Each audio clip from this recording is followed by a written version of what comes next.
नमस्कार, आप देख रहे हैं यो स्टॉक्स। मैं हूं आपके साथ प्रशांत पांडे और मेरे साथ हैं मेरी सहयोगी कविता थपलियाल और हम दोनों मिलकर आपके लिए अगले 1 घंटे लेकर आएंगे तमाम सवालों के आपके समाधान, बाजार पर अहम रणनीति। लेकिन सबसे पहले कैनरा।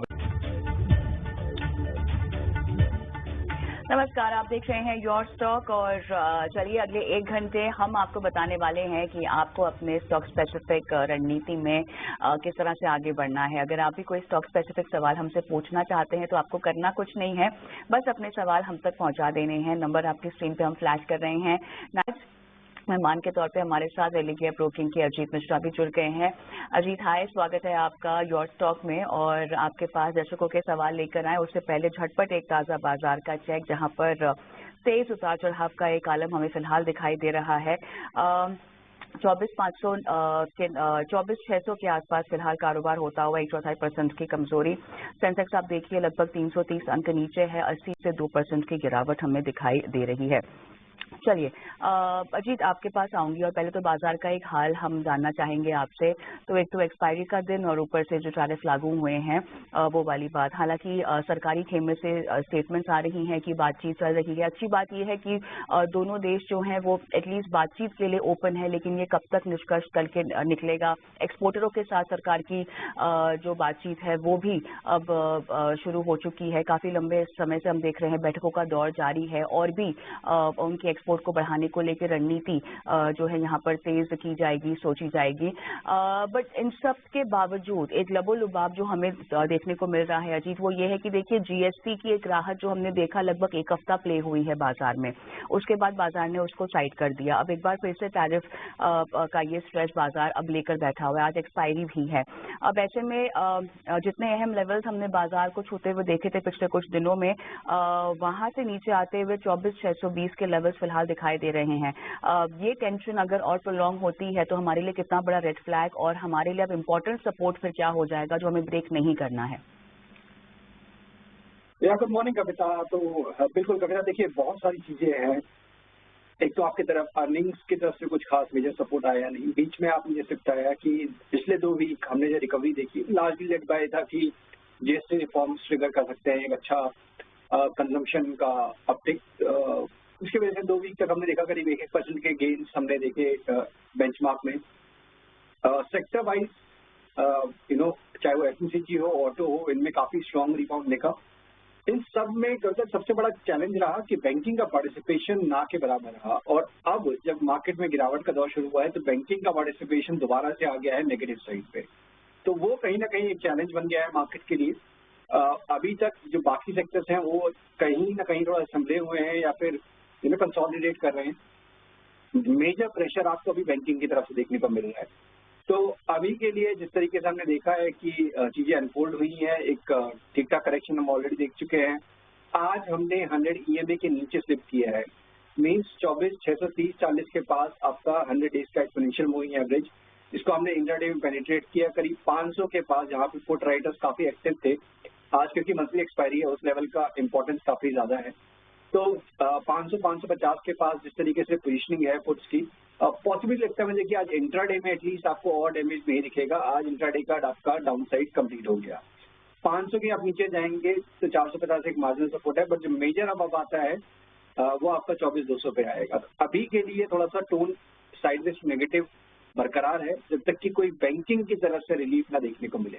बैंकिंग में अभी आपको करीब 53,900 तक के लेवल्स जो कि मेजर सपोर्ट है, आज जो टेस्ट होने के बाद एक रिबाउंड दिखा है, वो अगर ब्रेक होता है तो फिर यहाँ पे भी आपको प्रेशर देखने को मिलेगा जो कि 53,600 से लेकर 53,500 का जोन जहाँ पे कि लॉन्ग टर्म एवरेजेस प्लेस्ड है वहां तक लेके जाए। तो ज्यादा डिक्लाइन नहीं है, बट यस टोन अभी भी कॉशन का ही है। जो सेक्टर्स स्ट्रांगली बने हुए हैं, चाहे वो ऑटो हो, एफएमसीजी हो, वहीं पे आपको फोकस करना चाहिए अगर आप लॉन्ग साइड की पोजीशन देख रहे हैं। और जहाँ पे कि ट्रेंड ऑलरेडी नेगेटिव था या फिर अंडर परफॉर्म कर रहे थे, उनमें ऐड करने की गलती ना करें, मीन्स अपने लॉसेस को एवरेज ना करें। अभी के मार्केट में केवल स्ट्रेंथ के साथ ही प्ले आउट करें। है राय आपको मिलती हुई। और अब आपके सवालों का सिलसिला शुरू करते हैं। प्रमोद जी को अपने साथ जोड़ते हैं। प्रमोद, गुड मॉर्निंग, कहाँ से बात कर रहे हैं? गुड मॉर्निंग सर, मैं कानपुर से बात कर रहा हूँ। बताइए क्या मदद की जाए आपकी? सर मैंने 90 शेयर लिया है CDSL का 1195 के उसमें। चलिए तो बढ़िया मैं है। 6 महीने रुक सकता हूँ, तो उसके एडवाइस चाहिए था। चलिए अच्छी बात है कि आपने 1200 के आसपास आपकी खरीद है। 1195 इनकी बाइंग है। 6 महीने का नजरिया है CDSL पे और जाहिर सी बात है इन सब में सबसे अहम बात यह है कि अच्छे स्तरों पर इनकी खरीदारी है। और अगर हम साफ तौर पर CDSL को देखें तो आज तो खैर एक प्रेशर साफ तौर पर देखने को मिल रहा है, लेकिन इनकी खरीदारी के भाव से ये स्टॉक का काफी बेहतर इस वक्त रुझान दिखाता हुआ। तो जाहिर सी बात है इन सब का जो अगर हम मोमेंटम देखें और पिछले ट्रेडिंग सेशंस की अगर हम बात करें, पिछले 5 ट्रेडिंग सेशंस की, तो लगभग 6%, हालांकि ये स्टॉक 5.5% टूट चुका है। पिछले 6 महीने में हालांकि इसने 34% से ज्यादा का रिटर्न यहाँ पर दिया हुआ है। तो अजीत हमें जरा बताइए, CDSL इनकी बाइंग अच्छी है, 6 महीना और रुकना चाहते हैं। बिल्कुल प्रशांत, देखिए काफी अच्छे लेवल्स पे उन्होंने बाय किया, 1800 तक के लेवल्स भी देखे, अभी बुक नहीं किया और दोबारा से हम देख रहे हैं कि स्टॉक में प्रॉफिट टेकिंग का टोन है। अच्छी बात यह है कि अपने लॉन्ग टर्म एवरेजेस के ऑलरेडी पास आ चुका है, तो 1450 का जो जोन है यहाँ पे मल्टीपल सपोर्ट्स हैं, चाहे वो लॉन्ग टर्म एवरेजेस की बात करें या लास्ट टाइम यहाँ से इसने लो बना के एक रिकवरी का अटेम्प्ट किया था, वो भी जोन इसी के साथ कोइंसाइड करता है। तो ये देखते हुए मेरे हिसाब से इनको 1450 का ही एक क्लोजिंग स्टॉप लॉस मैं रिकमेंड करूंगा कि उसके नीचे अगर जाएगा तो फिर दोबारा से प्रॉफिट टेकिंग का दौर बढ़ सकता है, जो कि फिर इनके बाइंग प्राइस तक शायद स्टॉक को ड्रैग कर दे। तो बेटर यही है कि 1450 के स्टॉप लॉस अगर ट्रिगर होता है तो वहां से निकल जाएं और दोबारा से लोअर लेवल पे आपको एक बार को 1150 का जोन दोबारा दिखता है, तब वहां पे एंट्री करें, उससे पहले नहीं। हमारे साथ अनीश सिन्हा साहब फोन लाइन पे जुड़े हुए हैं। नमस्कार अनीश जी। अनीश जी, क्या आपको मेरी आवाज आ रही है? हेलो जी नमस्कार, गुड मॉर्निंग। सर, इसके बाद मैं कलर जेलस के बारे में जान सकता हूँ? आपने TCS में खरीदारी कर रखी है, किस रेट पर? मैंने उस पे खरीदा है, मैंने 522 पे खरीदे। TCS आपने 522 पे खरीदा है? जी, 300 शेयर हैं। 3810 नहीं है आपकी बाइंग प्राइस? नहीं, 300 शेयर है और मेरा अभी लॉस चल रहा है, उसमें 7 जा रही थी। Okay Ajit, near term outlook आप इनको क्या रेकमेंड करेंगे? आई गेस कविता, यहाँ पे TCS अगर इन्होंने 500 में खरीदा है तो नो डाउट काफी अच्छी बाइंग है और काफी गिरावट के बावजूद भी ये स्टॉक संभला हुआ है, करीब 3000 के लेवल्स के पास स्टेबलाइज है। और मुझे लगता है कि कहीं ना कहीं थोड़ा सा कंसोलिडेशन जरूर और हो सकता है, क्योंकि जिस तरीके से हम देख रहे हैं चीजों को अनफोल्ड होते हुए ग्लोबल फ्रंट पे, खासतौर से US में, तो अभी के लिए तो बने रहने की राय होगी। अगर लॉन्ग टर्म के नजरिया के हिसाब से है तो 2800 मेरे हिसाब से एक मेजर बेस है TCS का। अगर जब तक वो ब्रेक नहीं होता है तब तक ये साइडवेज टोन कंटिन्यू रहेगा, जहाँ पे 3600 आपका अपर बैंड रहे। 3600 के ऊपर दोबारा से आप एक अच्छा मोमेंटम बिल्ड होते हुए देख सकते हैं, तो बने रहने की राय होगी 2800 के क्लोजिंग स्टॉप लॉस के साथ लगाइए और बने रहने की आपको सलाह। चलिए, भद्रेश शाह नाटको फार्मा पर अपना सवाल पूछना चाहते हैं। नमस्कार भद्रेश जी, किस भाव पर खरीदा है आपने ये काउंटर? हेलो जी भद्रेश जी, आपकी आवाज आ रही है। हाँ जी, ये मेरे पास मैडम नेटको फार्मा का शेयर है 920 रुपए का। ओके 920। और अब आपको इसमें कितना रुकना है सर? तो इसमें क्या किया जाना चाहिए मैडम? जो डाउन हो रहा है ना काफी। बिल्कुल, लेकिन अब आपको समय कितना देना है? थोड़ा सा लंबा व्यू आप रख पाएंगे?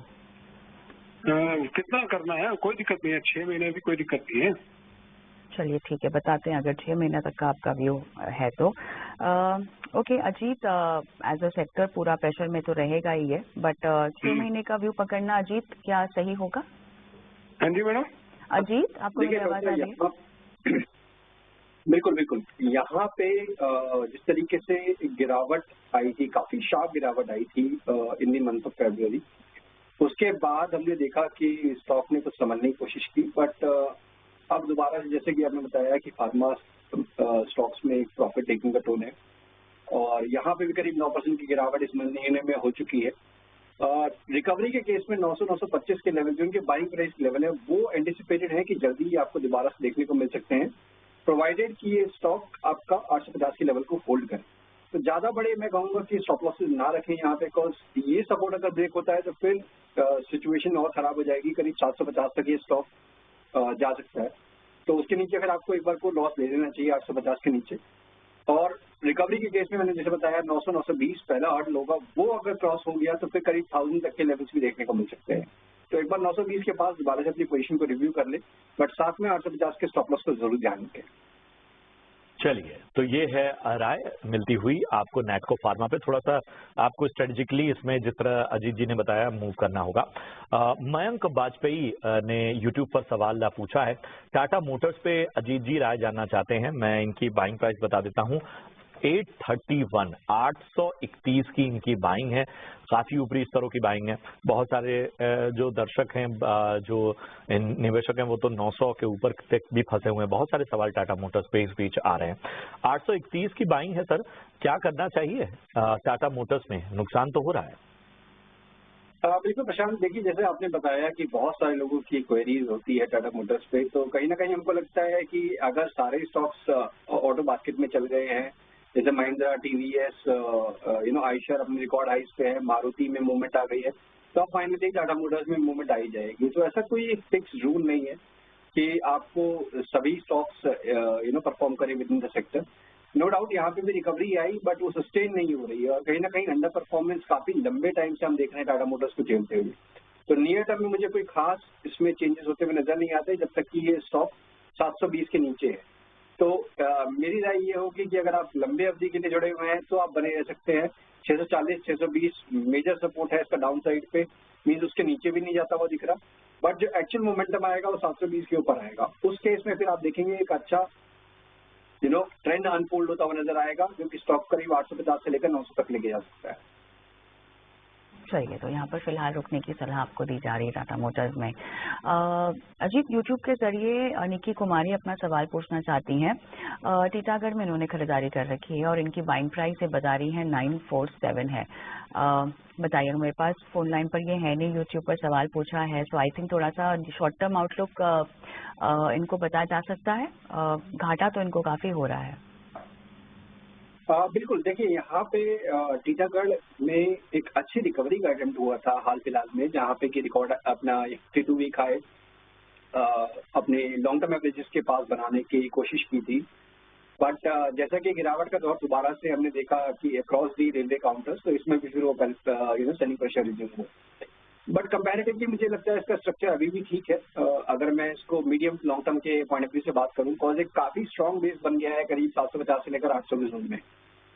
रिकवरी थोड़ी ग्रेजुअल रहेगी, कॉज करीब पड़ाव आएंगे। पहला पड़ाव करीब 880 के ऊपर और उसके बाद करीब 925।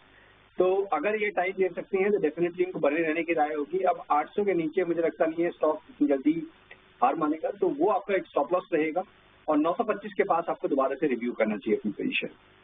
चलिए, 925 के आसपास आपको अपना एक बार फिर से रिव्यू करना चाहिए। इसी के साथ योर स्टॉक के पहले चरण की पेशकश को हम यही समाप्त करते हैं। अर्जित, आप जुड़े हमारे साथ, बहुत बहुत धन्यवाद आपका।